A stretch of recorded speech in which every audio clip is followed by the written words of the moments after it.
Good morning friends, कैसे हैं? अच्छे होंगे। एक बार फिर शारदा सदन ग्रुप ऑफ एजुकेशन चैनल पर आपका हार्दिक अभिनंदन है, स्वागत है। हम हिंदी व्याकरण में विकारी शब्द पढ़ रहे थे। पिछले वीडियो में आपने 2-3 बिंदु देखे, जैसे संज्ञा, सर्वनाम, विशेषण। अब चौथा बिंदु हम पढ़ने जा रहे हैं, क्रिया। क्रिया किसे कहते हैं? क्रिया कितने प्रकार की होती है? क्रिया का क्या अर्थ है? तो हम क्रिया के बारे में अब चर्चा करेंगे। किसके बारे में चर्चा करने वाले हैं? क्रिया के बारे में। आइए हम देखते हैं क्रिया किसे कहते हैं। क्रिया किसी कार्य का होना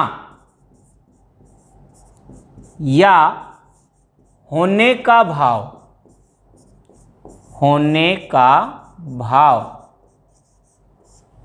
क्या कहलाती है? क्रिया कहलाती है। क्रिया कहलाती है।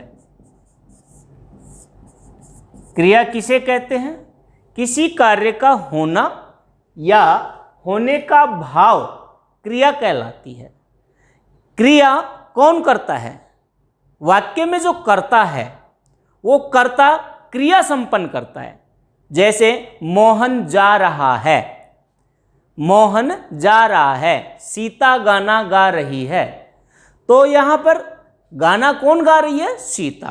तो सीता के द्वारा जो कार्य किया जा रहा है वो कार्य किस में आता है?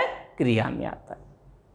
जो कार्य होने का भाव है, जो कार्य होना है, वह क्या कहलाती है? क्रिया कहलाती है। जैसे उदाहरण के लिए देखें, उदाहरण के लिए यदि हम समझें, जैसे आना, जाना, खाना, पढ़ना, लिखना, बोलना, ये सब क्या हैं? ये सब क्रिया हैं। इन्हें हम क्या कहेंगे? क्रिया कहेंगे।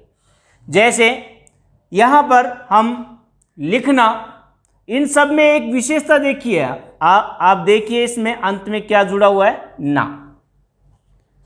आना, जाना, खाना, पढ़ना, लिखना, बोलना। इसमें जो मूल धातु होती है, धातु के साथ में, मूल धातु के साथ में ना जुड़ने पर यह क्रिया बन जाती है। क्रिया का मूल क्या कहलाती है? धातु कहलाती है। जैसे हम पढ़ना ही लेते हैं, पढ़ना, तो यहां पठ है, वह धातु है। लिखना, लिख धातु है। तो यहां ये क्या है? ये धातु कहलाती है।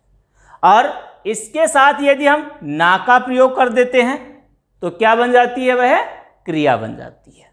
समझ में आ रहा है आपको? जैसे वह आ रहा है, आना और रहना ये दोनों क्रियाएं हैं। वह जाता है, तो यह क्रिया है।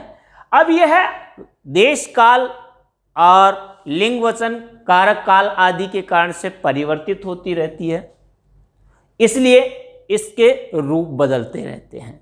जैसे वह जाता है, इस पर जाता है वर्तमान काल का प्रभाव है।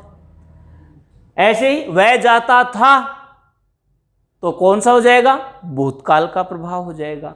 तो कहने का मतलब यह एक विकारी है, और विकारी शब्द में क्रिया पर किसी लिंग वचन कारक आदि का प्रभाव पड़ता है। समझ में आया होगा? क्रिया किसे कहते हैं? किसी कार्य का होना या होने का भाव क्या कहलाती है? क्रिया कहलाती है। जैसे आना, जाना, खाना, पीना, रोना, खेलना, हंसना, ये सब क्या है? ये क्रिया है। और धातु किसे कहते हैं? क्रिया के मूल रूप को। धातु किसे कहेंगे अपन? क्रिया के मूल रूप को हम धातु कहेंगे। क्या कहेंगे? धातु कहेंगे। समझ में आया आपको इतना? अब देखते हैं क्रिया का वर्गीकरण। क्रिया कितने प्रकार की होती है? क्रिया कौन कौन से प्रकार की होती है? इसका वर्गीकरण देखेंगे तो सबसे पहले आता है कर्म के आधार पर। किसके आधार पर? कर्म के आधार पर। दूसरी है प्रयोग के आधार पर। किसके आधार पर? प्रयोग के आधार पर। और तीसरी होती है वह है काल के आधार पर। किसके आधार पर? काल के आधार पर। कर्म के आधार पर से अभिप्राय है, यानी उस वाक्य में जो कर्म प्रयोग किया जा रहा है उस कर्म को ध्यान में रखते हुए क्रिया का प्रयोग किया गया है, या किसी कर्म रहित क्रिया का प्रयोग किया गया है।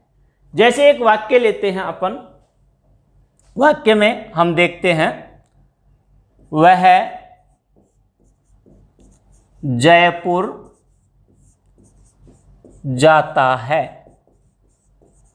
यहां पर देखिए ये क्रिया है। ये क्या है? क्रिया है। अब ये क्रिया किसके साथ प्रयोग हुई है? कर्म के साथ। इसलिए ये क्रिया कर्म के आधार पर वर्गीकरण में आती है। तो आइए हम देखते हैं कर्म के आधार पर क्रिया कितने प्रकार की होती है, प्रयोग के आधार पर क्रिया कितने प्रकार की होती है, काल के आधार पर क्रिया कितने प्रकार की होती है, ये हम देखते हैं।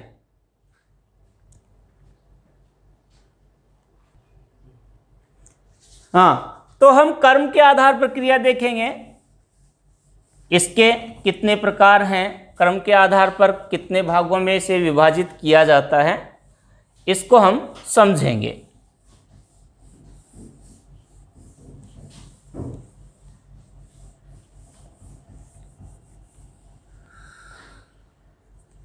देखिए किस आधार पर देख रहे हैं हम? कर्म के आधार पर क्रिया। किसके आधार पर?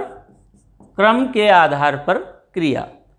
कर्म के आधार पर क्रिया दो प्रकार की होती है। कितने प्रकार की होती है? दो प्रकार की होती है। पहली अकर्मक क्रिया,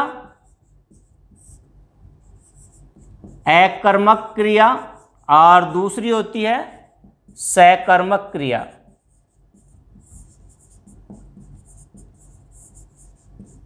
दो प्रकार की होती है, अकर्मक क्रिया और सकर्मक क्रिया। सकर्मक क्रिया भी भेद होते हैं इसके। पहली एकल सकर्मक क्रिया,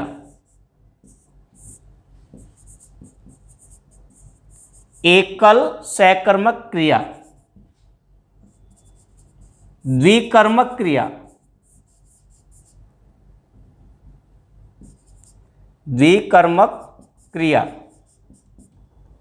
दो प्रकार की हो गई।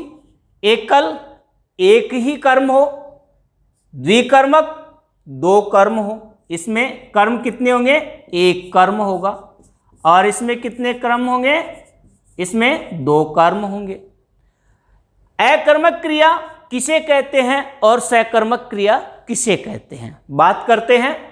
अकर्मक, देखो शब्द से स्पष्ट हो रहा है, अ मतलब रहित, कर्मक कर्म से। जो क्रिया कर्म से रहित है, यानी जो क्रिया बिना कर्म के प्रयोग की जाती है। किसके? बिना कर्म के प्रयोग की जाती है, उसे हम अकर्मक क्रिया कहते हैं।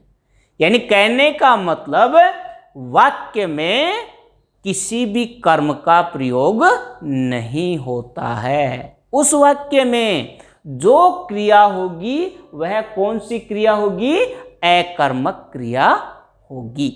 जैसे उदाहरण के लिए देखते हैं, उदाहरण के लिए देखते हैं, जैसे मोहन मोहन पढ़ता है, मोहन पढ़ता है।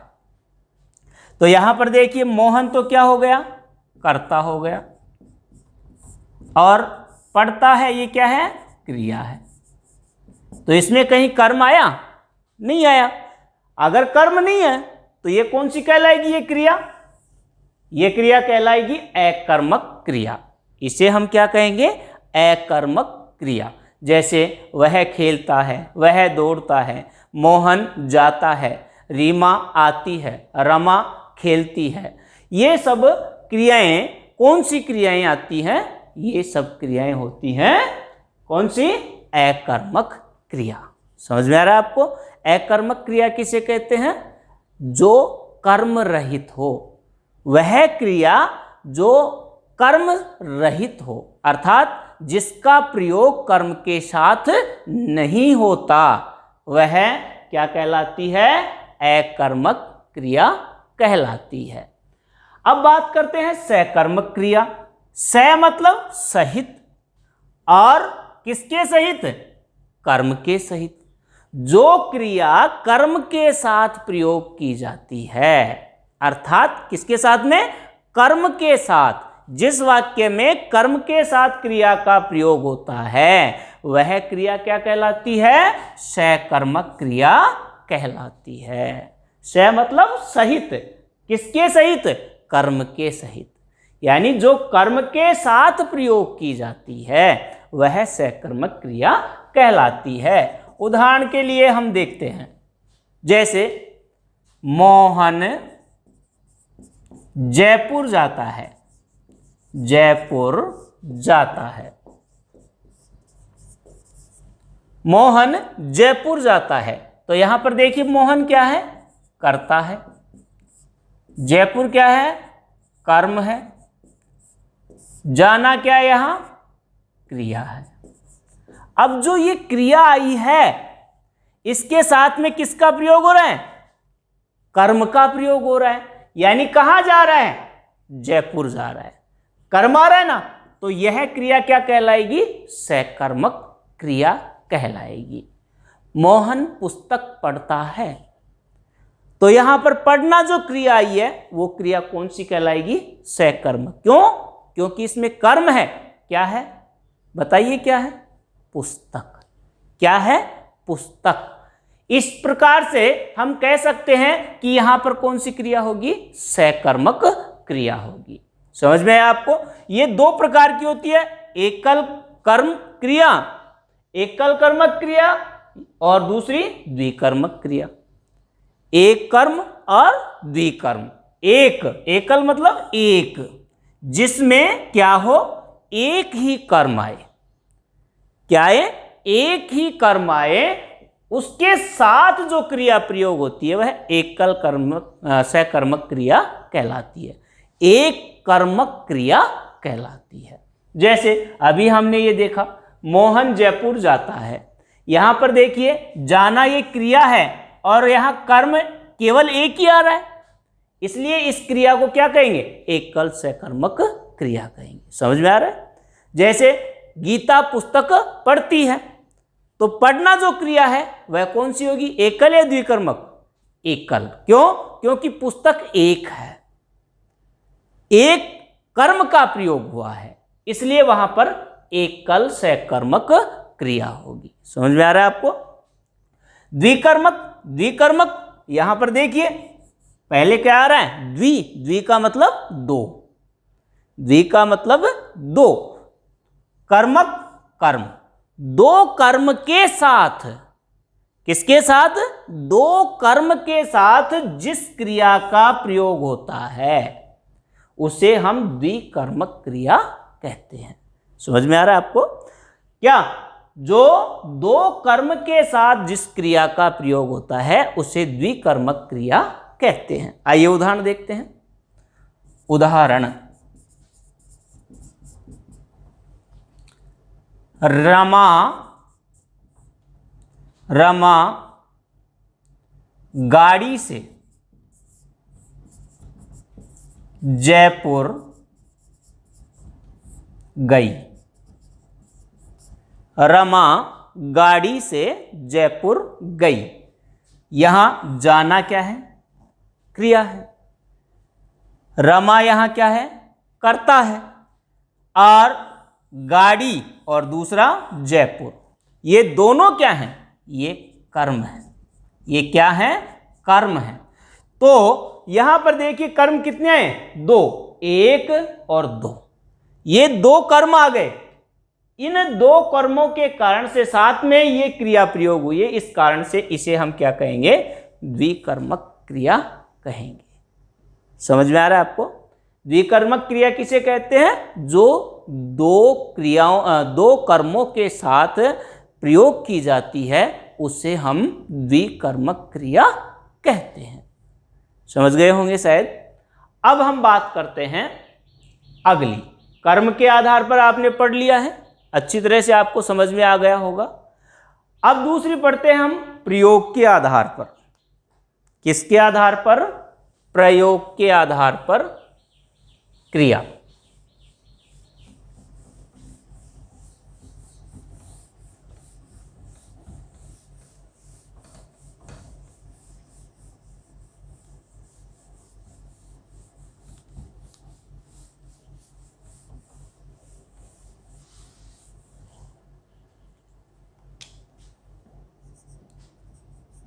प्रयोग के आधार पर क्रिया। कौन कौन से इसके भेद हैं? सबसे पहले देखते हैं। नंबर 1 साधारण क्रिया। साधारण क्रिया। नंबर 2 संयुक्त क्रिया। नंबर 3 सहायक क्रिया।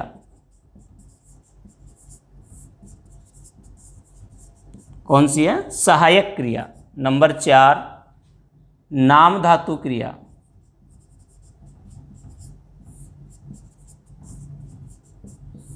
नंबर 5 प्रेरणार्थक क्रिया।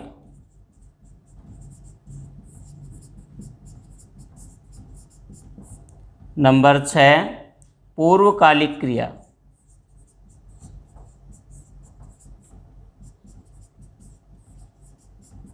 कौन सी है? पूर्वकालिक क्रिया। नंबर 7 कृदंत क्रिया। कौन सी है? कृदंत क्रिया। आइए हम 1 बाय 1 हम इसको पढ़ते हैं। कौन कौन सी क्रियाएं हैं? एक है सजातीय क्रिया।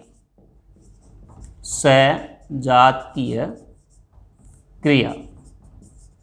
तो कितने रूप हो गए इसके? कितने भेद हो गए? 8 भेद हो गए।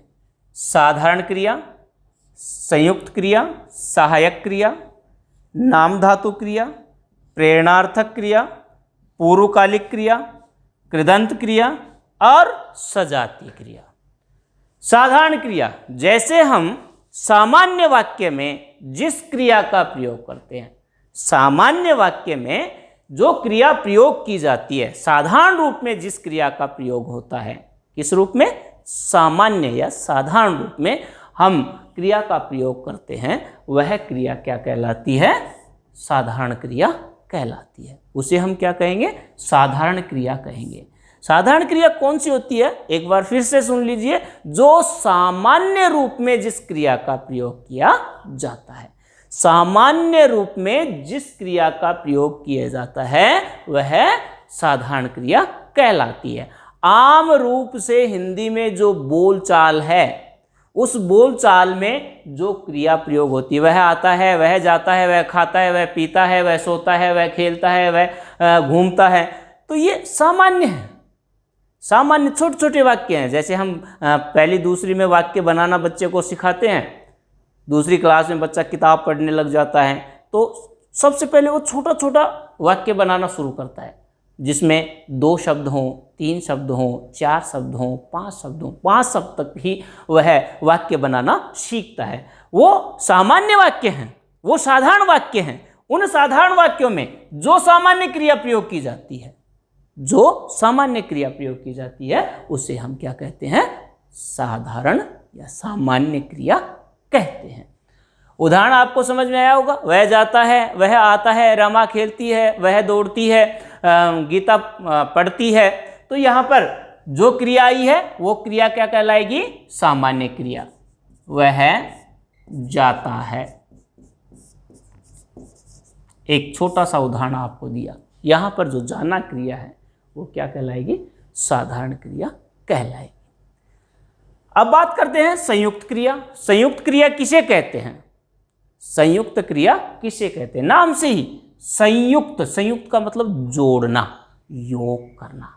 जो क्रिया किसी दो क्रियाओं से मिलकर जुड़ी है, जो क्रिया किसी दो क्रियाओं से मिलकर जुड़ी होती है, वह क्रिया क्या कहलाती है?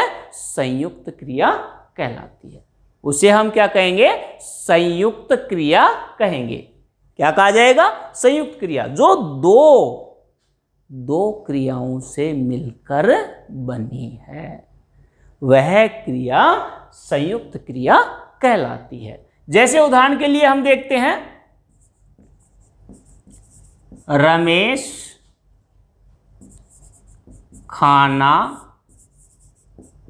रमेश ने खाना खा लिया। खाना खा लिया। क्या खाया? खाना। खा लिया, खाना और लेना, दो क्रियाएं हो गई ना। दो क्रियाएं यहां जुड़ी हैं। क्या हुआ है? दो क्रियाएं जुड़ी हैं, इसलिए इसे क्या कहेंगे हम? संयुक्त क्रिया कहेंगे। समझ में आया आपको संयुक्त क्रिया किसे कहते हैं?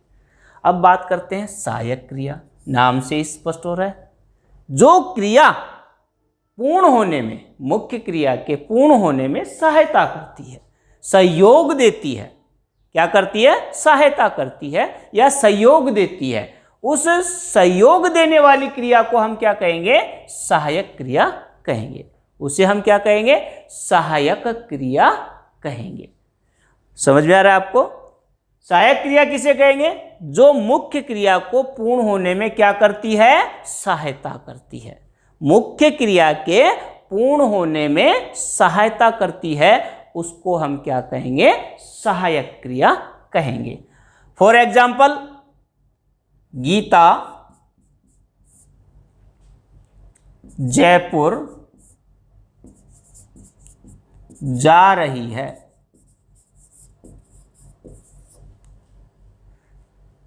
गीता जयपुर जा रही है। तो यहां पर देखिए, जा रही है, ये तो कौन सा? इसका उदाहरण हो गया। इसका देखते हैं, वह गीत गाते हुए गई। वह गीत गाते हुए गई। ये लो, यानी गई इसमें मुख्य क्रिया है, लेकिन कैसे गई? गीत गाते हुए। होना और गई, ये दो क्रियाएं यहां संपन्न हो रही हैं। तो ये इस क्रिया को पूर्ण होने में सहायता कौन सी कर रही है? होना। तो ये क्रिया कौन सी कहलाएगी? ये क्रिया कहलाएगी सहायक क्रिया। इसे हम क्या कहेंगे? सहायक क्रिया कहेंगे। वह पढ़ते हुए ही सो गया। वह पढ़ते हुए सो गया। तो यहां पर सोना मुख्य क्रिया है, लेकिन सहायता कौन कर रहा है? होना। वह क्रिया सहायता कर रही है, तो वहां पर होना कौन सी क्रिया होगी? सहायक क्रिया होगी। समझ में आया आपको?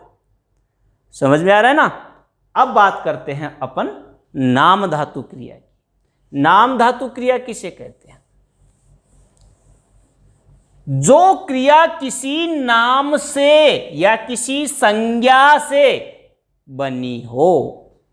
नाम धातु क्रिया किसे कहते हैं?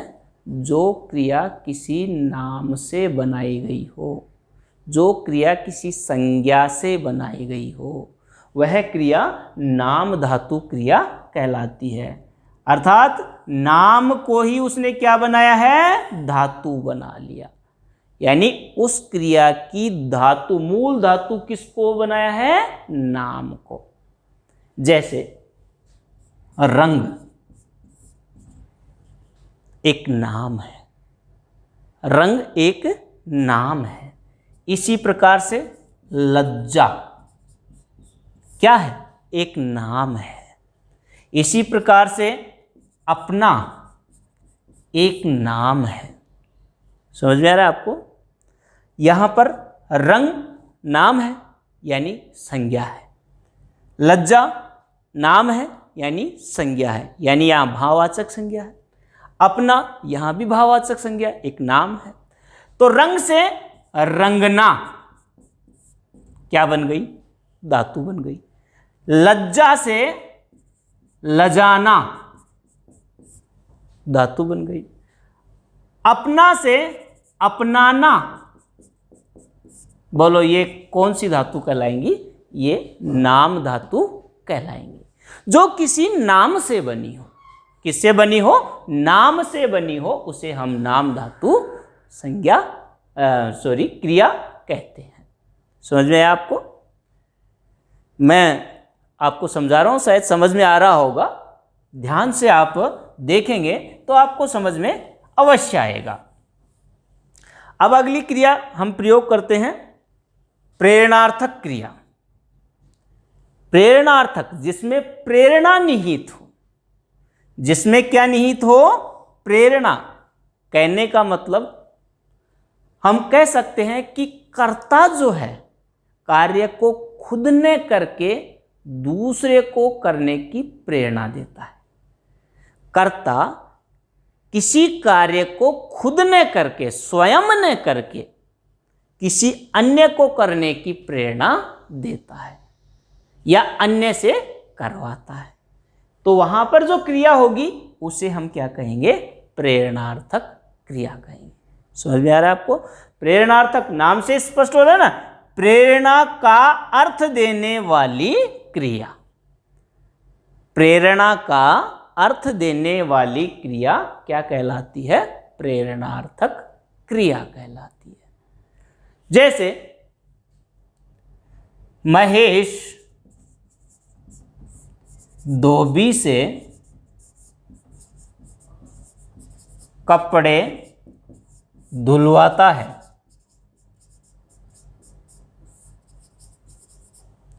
महेश धोबी से कपड़े धुलवाता है।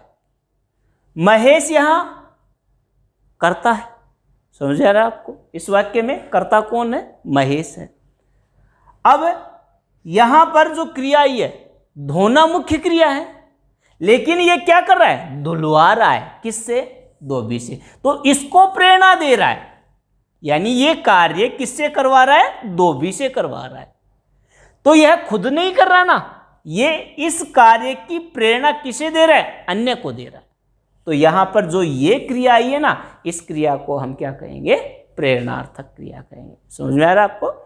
प्रेरणार्थक क्रिया किसे कहेंगे? कर्ता स्वयं कार्य न करके किसी अन्य से करवाए, वह क्रिया कौन सी क्रिया कहलाएगी? प्रेरणार्थक क्रिया कहलाएगी। जैसे और लेते हैं उदाहरण, पति पत्नी से पैर दबवाता है। पति पत्नी से पैर दबा, स्वाभाविक हक बना लिया है पतियों ने, लेकिन ऐसा कुछ नहीं है। आज का जमाना है, बिल्कुल दोनों समकक्ष हैं। यदि मत कह देना पैर दबाओ, नहीं तो सर में भी खा सकते हो। लेकिन एक उदाहरण के लिए हम समझ सकते हैं इस बात को कि पति पत्नी से पैर दबाता है। यहां करता क्या था? पति, लेकिन कार्य किससे संपन्न हो रहा है? पत्नी से। तो वहां पर जो क्रिया हो रही है वो क्रिया कौन सी कहलाएगी? प्रेरणार्थक क्रिया कहलाएगी। समझ में आया बच्चों आपको? अब अगली है पूर्वकालिक क्रिया। कौन सी है? पूर्वकालिक, यानी जो क्रिया मुख्य क्रिया से पूर्व में आती है, मुख्य क्रिया से पहले ही जो क्रिया समाप्त हो जाती है, वह क्रिया क्या कहलाएगी? पूर्वकालिक क्रिया कहलाएगी। समझ में आ रहा है आपको? पूर्वकालिक क्रिया किसे कहेंगे? जो क्रिया मुख्य क्रिया के पूर्व में ही समाप्त हो जाती है। इसको पहचानने का तरीका है, कर या करके शब्द उस क्रिया के साथ मिलेगा। उस क्रिया के साथ, किसके साथ? पूर्वकालिक क्रिया के साथ में क्या शब्द मिलेगा? कर या करके। वहां पर आप निसंकोच कह सकते हैं कौन सी क्रिया है? पूर्वकालिक क्रिया है, उसे हम पूर्वकालिक क्रिया कहते हैं। जैसे महेश पुस्तक पढ़कर सो गया। महेश पुस्तक पढ़कर सो गया। मुख्य क्रिया क्या थी? सो गया। लेकिन क्या करके? पुस्तक पढ़कर। पढ़ना यहां जो क्रिया है, इसके साथ में क्या प्रयोग किया गया? कर। पहले ही समाप्त हो गई है। पढ़ना जो क्रिया थी पूर्व में ही समाप्त हो गई है। इसको इंगित करने वाला शब्द आया है कर। तो ये जो क्रिया है पढ़ना, ये क्रिया कौन सी क्रिया कहलाएगी? पूर्वकालिक क्रिया कहलाएगी। कौन सी क्रिया कहलाएगी? पूर्वकालिक क्रिया कहलाएगी। इसी प्रकार दूसरा उदाहरण लेते हैं। बच्चा खेल कर स्नान करता है। बच्चा खेल कर स्नान करता है। खेल कर यानी खेलना जो क्रिया थी वो पहले ही समाप्त हो गई। कर, करके, ये शब्द इस क्रिया का बोध करवाते हैं। कृदंत क्रिया किसे कहते हैं? वे क्रियापद जिसके साथ किसी प्रत्यय का प्रयोग होता है, उसको क्या कहा जाएगा? कृदंत क्रिया कहा जाएगा। जैसे पढ़ता, जाता, खाता, पीता,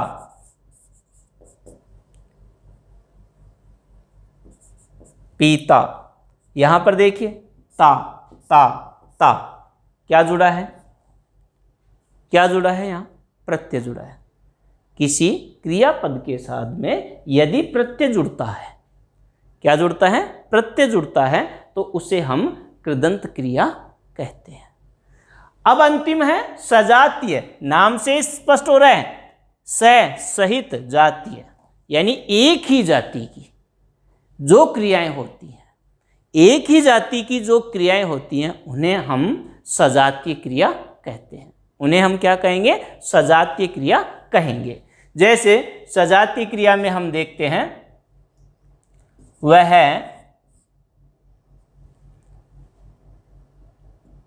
वह युद्ध में दुश्मनों के साथ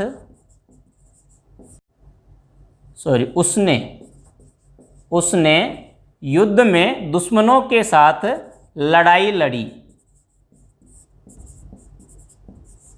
उसने दुश्मनों के साथ युद्ध में लड़ाई लड़ी। यहां लड़ना और यहां भी क्या आ रही है? लड़ना। इसमें दोनों में क्रिया कौन सी आ रही है? लड़ना। तो ये क्रिया जो कहलाएगी वो क्रिया कौन सी कहलाएगी? कौन सी कहलाएगी? सजातीय क्रिया कहलाएगी। यानी कहने का अभिप्राय है एक ही जाति की जो क्रियाएं हैं, एक ही जाति की जो क्रिया बनी है, वह क्रिया क्या कहलाएगी? सजातीय क्रिया कहलाएगी। तीसरा भेद जो है वो काल के आधार पर है, जो नेक्स्ट वीडियो में हम देखेंगे। आज के लिए बस इतना ही। धन्यवाद। फिर से एक बार मैं निवेदन करता हूं कि इस चैनल को अधिक से अधिक सब्सक्राइब करें, लाइक करें, कमेंट करें। थैंक्स।